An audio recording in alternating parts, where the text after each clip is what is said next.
है guys, once again welcome back to my channel. How are you all? कैसे हैं आप सभी? आज मैं लेके आई हूँ PYQs UGC नेट सोशियोलॉजी के लिए, क्योंकि जो एग्ज़ाम है वो बहुत नज़दीक है। 7 जैन को है सोशियोलॉजी का एग्ज़ाम। तो होप करूँगी कि आप लोग अच्छे से पढ़ाई कर रहे होंगे, आप लोग अभी रिवीजन कर रहे होंगे, MCQs लगा रहे होंगे और PYQs सॉल्व करेंगे, क्योंकि बहुत इंपॉर्टेंट। ठीक है, आज मैं लेके आई हूँ आपके लिए 2025 का जो हमारा एग्ज़ाम हुआ था जैन में, जिसका रिज़ल्ट जून में हुआ था, उसके कुछ क्वेश्चंस लेके आई हूँ। ठीक है, और वो हम सॉल्व करेंगे और चेक करेंगे कि क्या आंसर है। ठीक है, फर्स्ट क्वेश्चन हमारा रहेगा, arrange the sociological studies on caste in India in chronological order. ठीक है, यहाँ पे हमने क्रोनोलॉजिकल लगाना है कि कौन सी बुक है वो पहले आई थी। ठीक है, कास्ट के ऊपर कौन सी बुक किसने दी थी और कब आई थी। ठीक है, सबसे पहले हम पढ़ लेंगे। फर्स्ट है हमारे पास caste in contemporary India, second है caste in class in India, third है हमारे पास caste in modern India and other essays, four है हमारे पास होमो हेयरार्कीज, और 5 है हमारे पास कास्ट क्लास एंड पावर। ठीक है, सबसे पहले हम कोड्स चेक करेंगे। इसके कोड्स देखें इसमें कि कौन सा कोड पहले आ रहा है और कौन सी जो ऑथर ने कौन सी जो बुक है वो पहले दी थी, क्योंकि बुक्स और ऑथर्स के जो नाम है वो आपने याद करने, क्योंकि वो बहुत इंपॉर्टेंट है। ठीक है, अब यहाँ पे चेक करें कि कौन सा पहले आएगा। कास्ट इन कंटेम्प्रेरी इंडिया, ये नया लग रहा है हमें और ये बाद में लग रहा है, ये नहीं होगा। Second caste in class in India है, caste in class in India GS Ghurye ने दिया था। ठीक है, और ये है 1932, सबसे पहले यही आएगा। बी ऑप्शन नंबर फर्स्ट पे आएगा। अगर बी फर्स्ट पे आएगा तो बाकी तीनों जो ऑप्शन है वो एलिमिनेट हो जाएंगे। हमारे पास बचेगा सिर्फ ऑप्शन नंबर सेकंड, और सेकंड में सिर्फ एक ही में आ रहा है, वो सेकंड में आ रहा है। ठीक है, उसके बाद ऑप्शन ई नहीं आना चाहिए था। ठीक है, कास्ट क्लास के बाद हमारे पास आना चाहिए था कास्ट इन मॉडर्न इंडिया। ठीक है, एंड अदर ऐसे ये MN श्रीनिवास ने दी थी 1962 में बुक। ठीक है, कोड्स में कुछ प्रॉब्लम है, आपको हम कोड्स के साथ ही जाएंगे। ऑप्शन नंबर सेकंड से चेक कर, बाकी मैं आपको बता देती हूँ कि कौन सी कब आई थी। ठीक है, कास्ट इन कंटेम्प्रेरी इंडिया तो जो है वो 2015 में आई है। ये S जोरकर करके थिंकर हैं, उन्होंने दी है। ठीक है, caste in class in India 1932 में आई है, GS गोरिया ने दी है। Caste in modern India in other essays ये दी है MN श्रीनिवास ने 1962 में। होमो हेयरार्कीज दी है ल्यूस डोमो ने 1966 में। कास्ट क्लास एंड पावर दिया है आंद्रे बेती ने 1965 में। ठीक है, तो इसका मतलब हमारे पास सिर्फ ऑप्शन नंबर जो है वो सेकंड वो बचता है। ठीक है, इसका करेक्ट आंसर है जो ऑप्शन नंबर सेकंड हो जाएगा।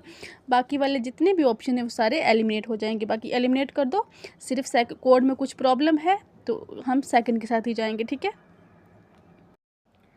नेक्स्ट क्वेश्चन है हमारे पास, group the factors influencing educational attainment. ठीक है, एजुकेशनल अटेनमेंट कौन कौन से हैं इसमें? फूड हैबिट है, सोशल क्लास है, हाइट ऑफ द इंडिविजुअल है, द क्वालिटी ऑफ स्कूल है, या जेंडर है। ठीक है, choose the correct answer from the options. इनमें से चूज़ करो कि कौन कौन सा एजुकेशनल अटेनमेंट है जो इससे इन्फ्लुएंस होता है। ठीक है, क्या फूड हैबिट है? नहीं, फूड हैबिट नहीं है। सोशल क्लास है जी, सोशल क्लास है। हाइट ऑफ द इंडिविजुअल है, हाइट ऑफ द इंडिविजुअल नहीं है। ठीक है,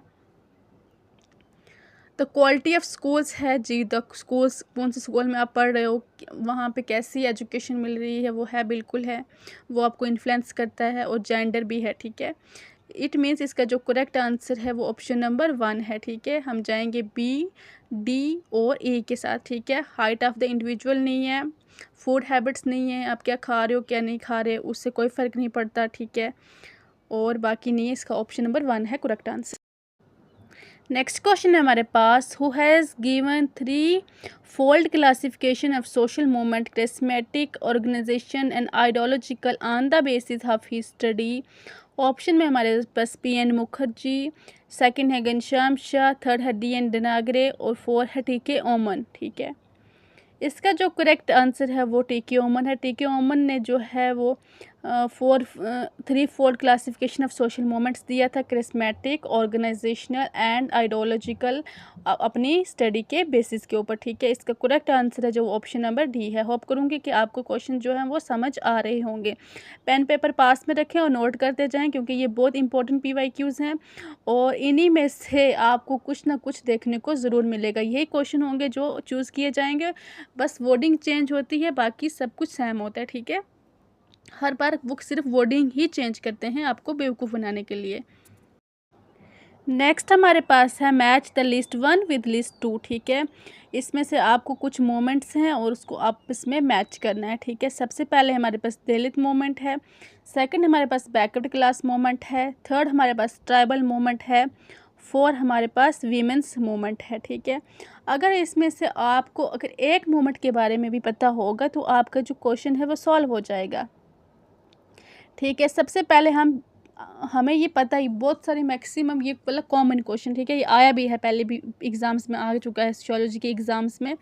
दलित मोमेंट, ठीक है, दलित मोमेंट है जो वो ज्योतिबा फुले। अगर आपको यही पता होगा, अगर ये नहीं पता तो अगर ट्राइबल मोमेंट पता होगा, ट्राइबल मोमेंट से ही सॉल्व हो जाएगा। बाकी वाले जो हमारे तीन ऑप्शन है, तीनों की तीन एलिमिनेट हो जाएंगे। ठीक है, दलित मोमेंट है जो वो दिया है ज्योतिबा फुले ने। ठीक है, बैकवर्ड क्लास मोमेंट जो है वो दिया है GB पैंट ने। ठीक है, ट्राइबल मोमेंट दिया है बिरसा मुंडा ने। ठीक है, ये बहुत कॉमन है और बहुत इम्पोर्टेंट है। ठीक है, फोर हमारे पास वुमेंस मोमेंट है, वीमेंस मोमेंट है जो वो दिया है शर्मिला रेगे ने। ठीक है, अगर आपको सिर्फ ट्राइबल मोमेंट ही पता होता तो आपका जो क्वेश्चन है वो सॉल्व हो जाना था। ठीक है, अगर वो नहीं पता, दलित मोमेंट पता होता, एक पता होता तो सॉल्व हो जाता, नहीं तो आप इस क्वेश्चन में फंस सकते थे। क्योंकि ऐसे जो मोमेंट्स वगैरह हैं ये भी याद करके रखना, ये भी इम्पोर्टेंट है। ठीक है, अगेन हमारे पास match the list 1 with list 2 आ गया है। ठीक है, इसमें से कुछ हाइपोथेसिस है, नल हाइपोथेसिस है, अल्टरनेट हाइपोथेसिस है, डायरेक्शनल हाइपोथेसिस है, नॉन डायरेक्शनल हाइपोथेसिस है। ठीक है, सबसे पहले हम चेक करेंगे नल हाइपोथेसिस। नल हाइपोथेसिस हमें सिर्फ किस में मिल रहा है, ऑप्शन नंबर सेकंड में मिल रहा है। नल हाइपोथेसिस क्या होता है, statement in which there is no relationship between the two variables. जब दो वेरिएबल्स में आपस में कोई रिश्ता नहीं होता है, कोई रिलेशन नहीं होता है, उसको हम नल हाइपोथेसिस कहते हैं। जब हम फर्स्ट को सेकंड के साथ मैच करेंगे तो हमारे बाकी तीनों ऑप्शन एलिमिनेट हो जाएंगे।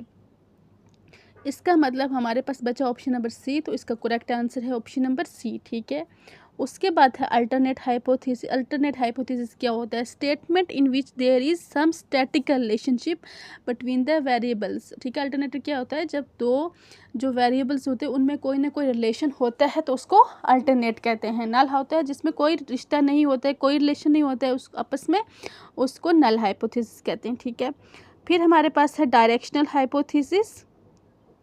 डायरेक्शनल हाइपोथेसिस क्या होता है, hypothesis that aims to protect the direction of the relationship between two variables. ठीक है, जो वो क्या करता है, प्रोटेक्ट करता है दो रिलेशनशिप को। ठीक है, और फोर में हमारे पास है non directional hypothesis. Non directional hypothesis क्या होता है, hypothesis that predicts a relationship between the two variables however the nature or direction of relationship is not defined. ठीक है, इट मीन्स हमारा करेक्ट आंसर है जो ऑप्शन नंबर 3 है। ठीक है, आपको समझ आ रही होगी।